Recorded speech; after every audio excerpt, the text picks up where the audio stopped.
I, 33 am, and until a year ago, I thought I had the kind of marriage people envy. My wife, Emily, 31F, and I met in college. She was that girl who walked into a room and made everyone turn their head without even trying. She had this bright, easy laugh, the kind that made you forget you were tired or pissed off or whatever else was wrong with your day. We'd been together nearly 10 years, married for 6, and had been trying for a baby for 2. When she finally got pregnant, I thought everything was falling into place. We'd had a few rough patches, nothing crazy, just the usual growing pains of marriage. But when that pregnancy test showed positive, it felt like we'd hit reset. We talked names, rearranged the guest room, argued over stroller models. I'd catch her standing in the nursery sometimes, one hand on her belly, just smiling. I used to think I'd never seen anything more peaceful. Then came the stillbirth. It was a boy. He was born at 36 weeks.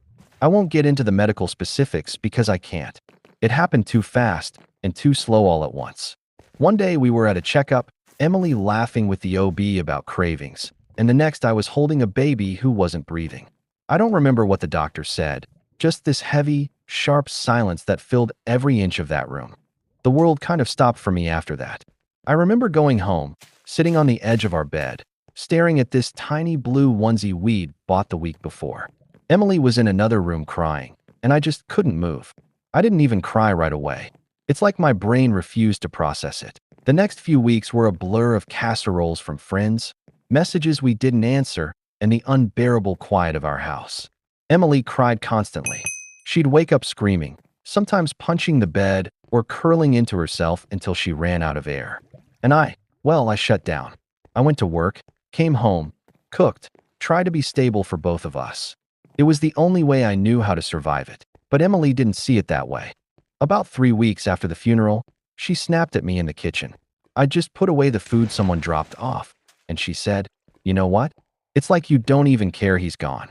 I froze. She was standing there, tears in her eyes, shaking. "You haven't cried. You haven't said his name. You just go to work like nothing happened." I told her I grieved differently, that I was trying to hold it together because one of us needed to, that if I let it all hit me, I wouldn't get back up. But she just stared at me with this disgust I'd never seen before and said, "You need to be a man about it. Stop pretending this doesn't hurt. You're so cold. It's creepy." That cut deep. I wanted to scream that I thought about our son every second of every day, that I saw him in my dreams, that I could still feel his tiny hand when I closed mine. But I didn't. I just said, "I'm doing my best." After that, things got worse. She started spending more time at work. She's a nurse, so long hours weren't new, but now she was pulling 14-hour shifts, sometimes staying over because of late charting. When she was home, she'd barely look at me. If we talked, it turned into a fight. Our friends noticed.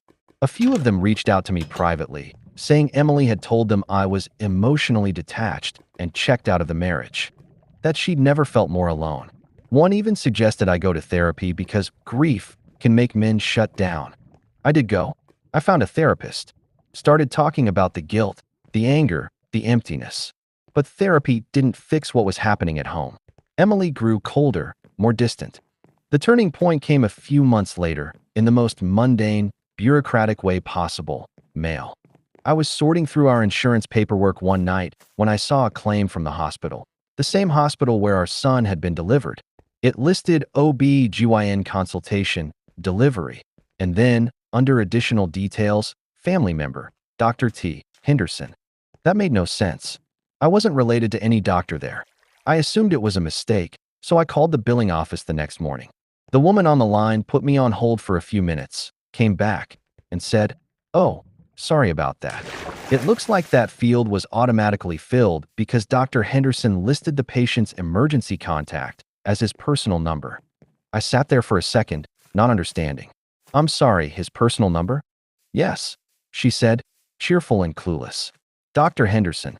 He's the OB who handled your wife's delivery. Says here he was also her emergency contact for the last 2 appointments." I don't even remember hanging up. I just remember staring at the phone, my hand shaking.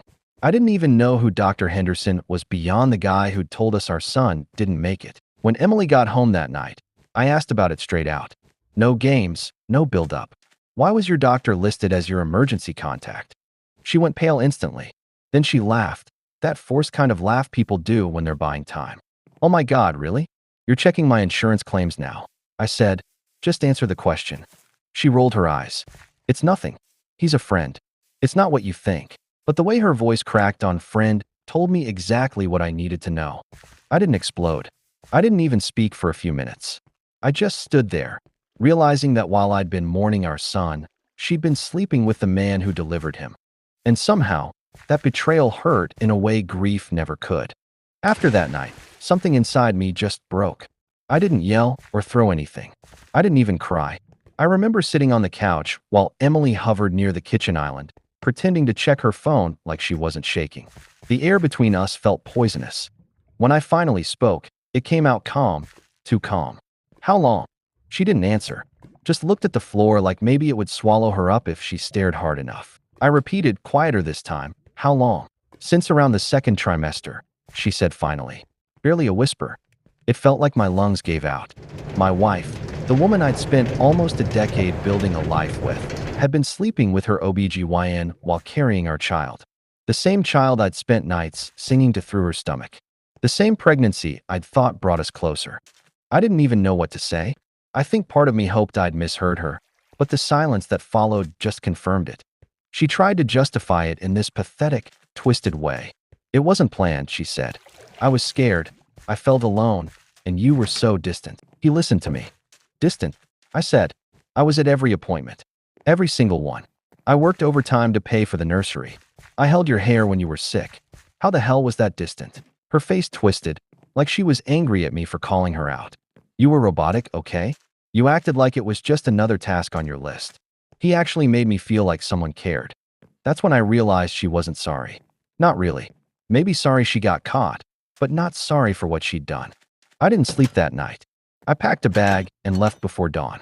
I drove until the sun came up and parked by some empty gas station on the outskirts of town. I sat there for hours, staring at the steering wheel, thinking about everything that had just collapsed. Grief is one kind of pain. Betrayal is another beast entirely. Grief feels heavy, like your chest is full of stone. Betrayal burns. It eats at you from the inside, makes you question every memory, every word. Over the next few days, I stayed with my brother, Tom. He didn't press me for details at first, just handed me a beer and let me sit in silence. When I finally told him what happened, he just muttered, "Jesus Christ," and shook his head. He's not the emotional type, but he looked at me like he wanted to punch someone. And honestly, I think that's the only reaction that made sense. I filed for separation a week later. Emily didn't fight it. She tried calling a few times, left messages saying we needed to talk, that we could work through it. But I ignored her. What was there to fix? You don't come back from something like that. Then about a month later, I got an email from the hospital, something about a review process. Apparently, they'd found out about her relationship with Dr. Henderson, too. There's a policy against medical staff engaging in relationships with patients, especially during pregnancy. I didn't report them, but I guess someone else noticed. Maybe another nurse, maybe his supervisor.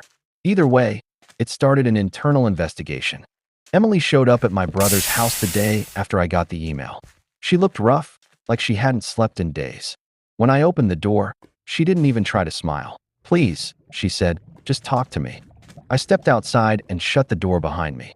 "What do you want me to say, Emily?" Tears filled her eyes instantly. "They suspended him. He might lose his license. He said it was because someone reported us." I crossed my arms. "Good." Her jaw dropped. "You don't mean that." "Oh, I do," I said. "You let a man take advantage of you when you were vulnerable, and you let him wreck our marriage. I hope he loses more than his license." She looked stunned, like she didn't expect me to have that kind of anger in me. "He didn't take advantage of me, okay? I wanted it. It wasn't some manipulation." That sentence cemented it. Whatever delusion she'd built around that affair, she was still living in it. "You know what's really messed up?" I said. "You've been out here telling everyone I'm some cold, detached husband who couldn't even grieve his own kid. Meanwhile, you were screwing the doctor who delivered him." She started crying, full-on sobbing, but I didn't move. I couldn't. "You don't get to cry about this," I said. "You made your choices." She begged me not to tell anyone else. She said she didn't want people to think she was a monster. That's when it hit me. She still cared more about her image than about what she'd done. I told her to leave. After she was gone, I sat on the porch and finally cried. Not just for our son, but for the version of myself that believed in her. For the man who thought he'd built something unshakable. The next few months were survival mode. I got my own apartment, kept going to therapy. Work helped. Burying myself in deadlines gave my brain somewhere else to go. But every once in a while, I'd see something. A stroller, a baby blanket, and it would hit all over again. About 5 months later, I got a letter from the hospital confirming that Dr. Henderson had been terminated. They didn't say much beyond that, just that the matter had been handled internally. I didn't feel triumphant, just empty. But then came something unexpected. One of Emily's old co-workers reached out. She said Emily had been telling people that I ruined her life, that I'd reported them out of spite. At first, I ignored it. Then the messages started coming in on social media. Mutual acquaintances, old friends, some saying things like, "Hey man, I heard what happened. You didn't have to take it that far." That's when I realized Emily was rewriting the story, making herself the victim. Again, I thought I'd hit rock bottom already. Turns out, she wasn't done digging. When the gossip started spreading, I thought it would fizzle out fast. People talk, especially when they don't have all the facts. I figured anyone who knew us, really knew us, would see through her version of events. But small-town social circles don't work like that. Word spreads fast, and truth doesn't always catch up. Emily's story was simple. Grieving wife loses her baby. Cold husband shuts down. She finds comfort in someone who actually listens. Then vindictive husband ruins her career out of spite. It had just enough emotional bait to make her look like the broken one and me like the villain. I found out what she was saying because one of my coworkers, Jordan, pulled me aside after a meeting. "Hey man, just heads up. Someone from your wife's hospital used to date my sister. Word going around is you got a doctor fired because you couldn't handle losing your kid." I remember laughing, not because it was funny, but because it was so absurd I didn't know how else to react. "Yeah," I said, "that's not how it went down." Jordan nodded. "Didn't think so, but I'd get ahead of it if I were you." I didn't want to. I didn't want to defend myself. I didn't want to relive it or talk about my dead son or the betrayal that followed. I just wanted to move the hell on. But the thing about lies is they don't let you move on until they've taken their full course. About a week later, I got an email from Emily. Subject line, "You need to stop this." She wrote, "You've made your point. I've lost everything. I don't have a job. My name's being dragged through mud, and you're sitting there pretending like you're the victim. You've punished me enough. Please, just stop." It was delusional. She genuinely believed I'd set this whole thing up, like I'd gone on some campaign to destroy her. I didn't respond. I forwarded the email to my lawyer. But even ignoring her didn't help. A few of her friends, people who used to be our friends, started posting vague crap online. Stuff like, some people will weaponize grief when they can't face their own failures. Or it's always the ones who seem calm that have the coldest hearts. It was clear who they were talking about. I wanted to disappear. I thought about quitting my job, moving states, starting fresh somewhere no one knew either of our names. But every time I thought about leaving, I remembered something my therapist said once. If you run from the wreckage, it still burns behind you. So I stayed. One night, maybe 2 months after the whole thing exploded publicly, I ran into one of Emily's co-workers, a woman named Leah. She found me at a grocery store of all places, right in the frozen food aisle. She looked nervous but came up and said, "Hey, I just wanted to say, I'm sorry for what you've been through. I didn't know what really happened." I looked at her, kind of stunned. "What do you mean?" She hesitated. Emily's story made the rounds at work for a while. But people talk. Turns out, she'd been seeing Dr. Henderson before she even got pregnant. That made my stomach twist. "Before?" "Yeah," she said quietly. "A few of us figured it out after the investigation. He was married too. His wife filed for divorce right after he got fired. It was like getting hit by another wave after you thought you'd made it to shore. The idea that she'd been lying to me even before our baby existed, it made the grief hit differently. Like every happy moment had a hidden crack running through it the whole time. After that, I couldn't shake the thought that our son's death wasn't just tragic, it was tangled in lies. Every memory of that pregnancy suddenly felt poisoned. For weeks, I barely ate. I'd wake up at 3 a.m., heart pounding, remembering random things. The way she smiled at her phone during appointments, the late-night nurse calls, the time she said she had a prenatal yoga class and came home smelling like aftershave. I started connecting dots I didn't want to connect. At my next therapy session, my therapist asked, "What do you need closure to look like?" I said, "I don't think closure is real. Not for something like this." But she pushed, "What's unfinished for you?" I thought about it, then said, "Everyone thinks they know what happened. They think I'm the problem. Maybe I just want the truth out there, once and for all." She nodded, "Then find a way to tell it." That night, I did. I sat down and wrote everything, the whole story, every ugly detail. I didn't name names, didn't mention the hospital, but I put it out there on Reddit under a throwaway. It wasn't for pity. It wasn't even for revenge. I just wanted to breathe again without feeling like I was hiding. I didn't expect it to blow up, but it did. Thousands of comments. People saying they believed me, that they'd been through similar betrayals, that grief and infidelity were a cocktail no one should ever have to swallow. For the first time in a long time, I didn't feel alone. A few days later, I got a message request on Reddit. The username was something like BlueNurse91. The message said, "You didn't have to do that. You've humiliated me." It was Emily. I just stared at the screen for a long time, then closed the app. I wasn't going to give her the satisfaction of another reply. But that post did something unexpected. It made people start talking to her. Her coworkers, her family, her friends. They reached out to me privately, some apologizing for believing her lies, others just saying they had no idea what she'd done. That's when I realized I didn't have to fight her anymore. The truth was already working its way through. A week later, I got a letter from her lawyer. She was filing for divorce. I didn't contest a thing. She could have whatever she wanted, furniture, car, whatever. I didn't care. I just wanted my peace. The last time I saw Emily was in court. She looked smaller somehow, like the chaos had finally caught up to her. When the judge read the decree, she didn't look at me once. After it was done, I walked out feeling lighter. Not happy, not yet, but free. Or at least I thought I was. Until a few weeks later, I got one more letter. Not from her. From Dr. Henderson's ex-wife. She wanted to meet. She said there was something I needed to know. I almost didn't respond to her at first. The last thing I wanted was to get dragged back into that mess. But something about the way she phrased it, "There's something you deserve to know," stuck in my head. I couldn't ignore it. Her name was Rebecca Henderson. We met at a coffee shop near downtown. I expected her to look bitter or angry, but she didn't. She looked tired. That same hollow, heavy exhaustion I saw in the mirror every morning for months after losing my son. When she saw me, she gave a small, sad smile.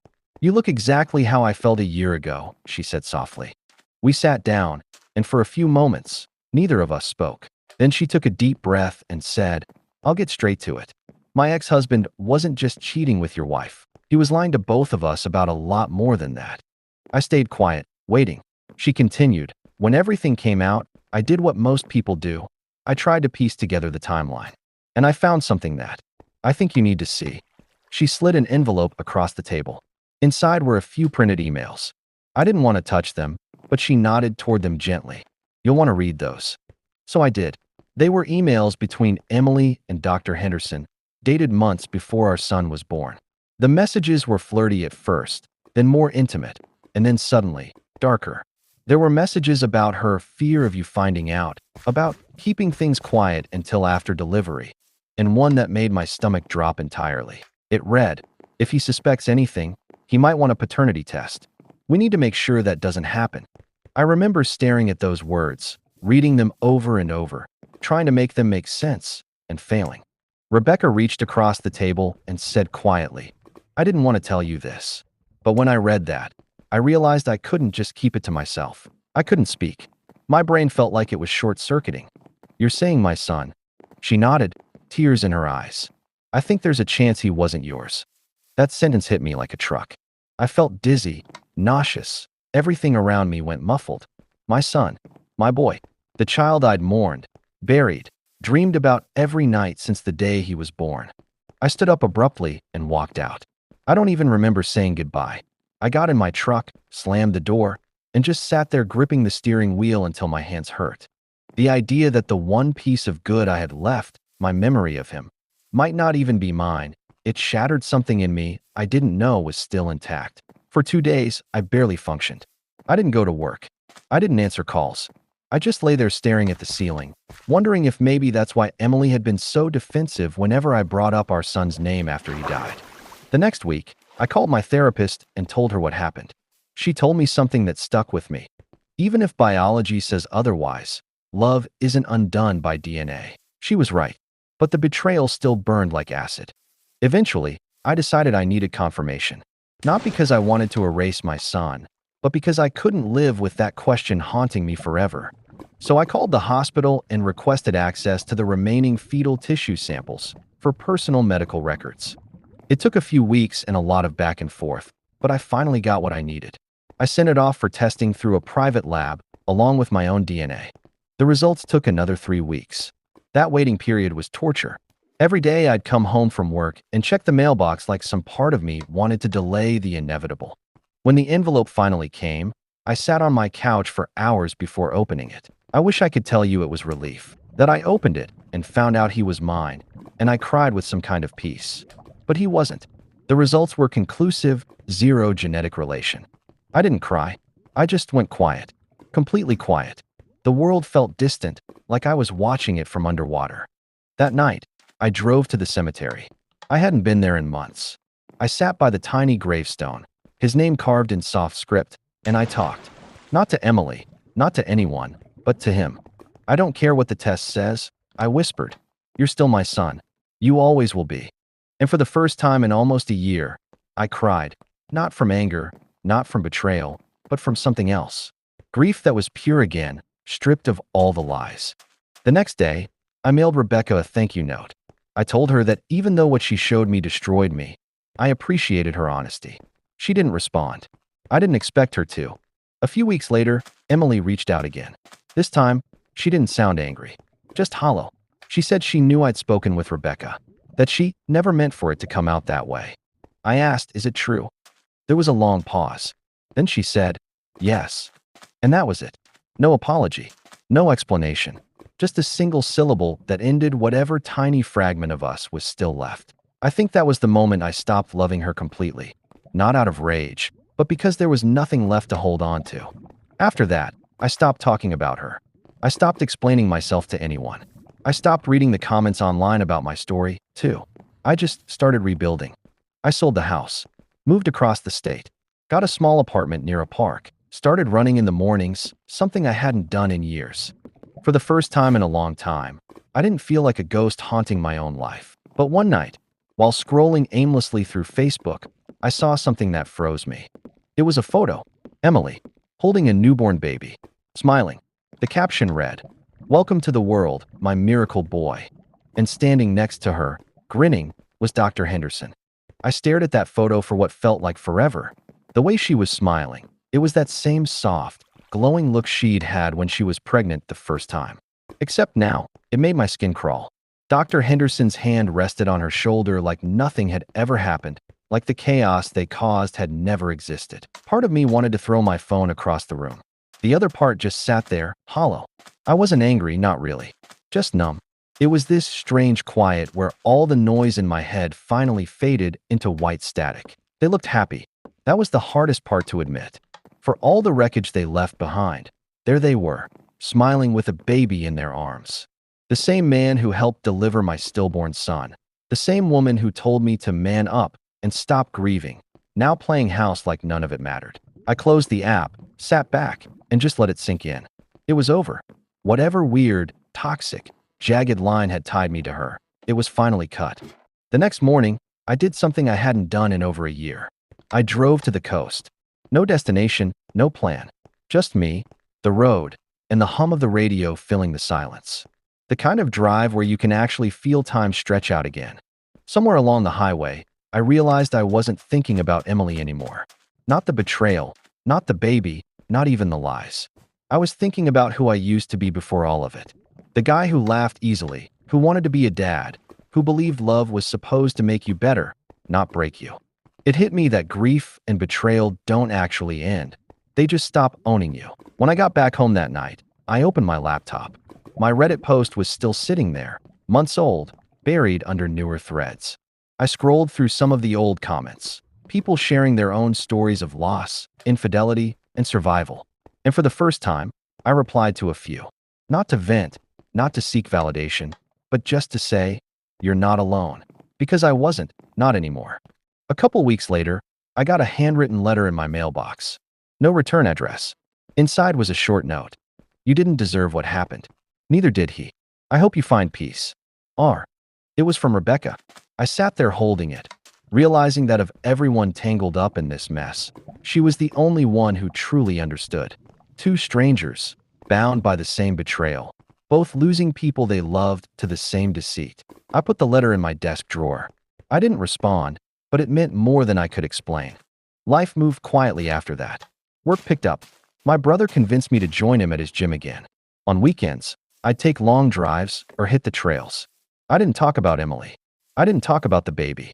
But sometimes, late at night, I'd catch myself looking up at the ceiling and saying, I hope you're okay, little one.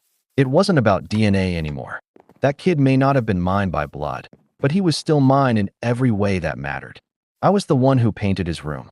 I was the one who picked out his name. I was the one who held him, even when he wasn't breathing. And that meant something. About 6 months after that photo surfaced, I got a call from my old therapist. She was moving to another state and wanted to check in one last time. She asked, how are you doing these days? I thought about it for a second, then said, I think I'm okay. Not good, but okay. She smiled. That's more honest than most people ever get. And she was right. Because okay wasn't nothing. It was something. It was the first solid ground I'd had in over 2 years. Last month, I got promoted. It wasn't some huge moment of redemption, just a quiet step forward. I celebrated by myself with takeout and a beer, and for once, that didn't feel sad. It felt peaceful. Sometimes I still think about Emily, not with anger, but with a strange kind of pity. She'll always be chasing something she already destroyed. And Henderson? He'll never stop wondering if the world's waiting for him to fall again. But me? I stopped waiting for either of them to crash. I've got better things to do with my time.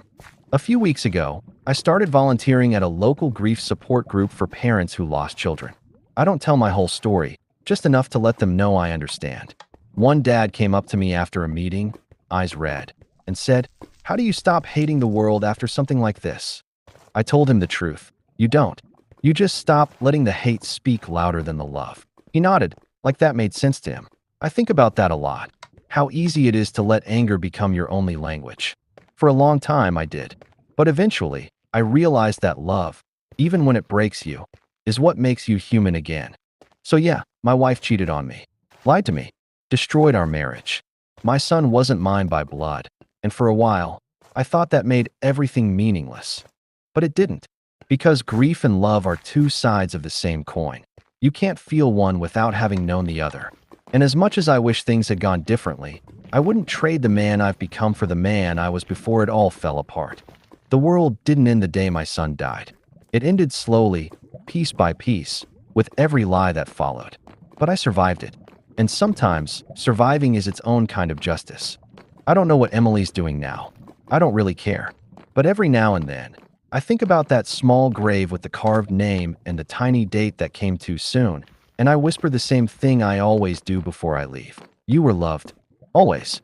And somehow that's enough. If you made it all the way to the end, thanks for sticking with me. I really appreciate it. If you enjoyed the story, consider subscribing to the channel and giving the video a like. It helps me share more stories like this. Thanks.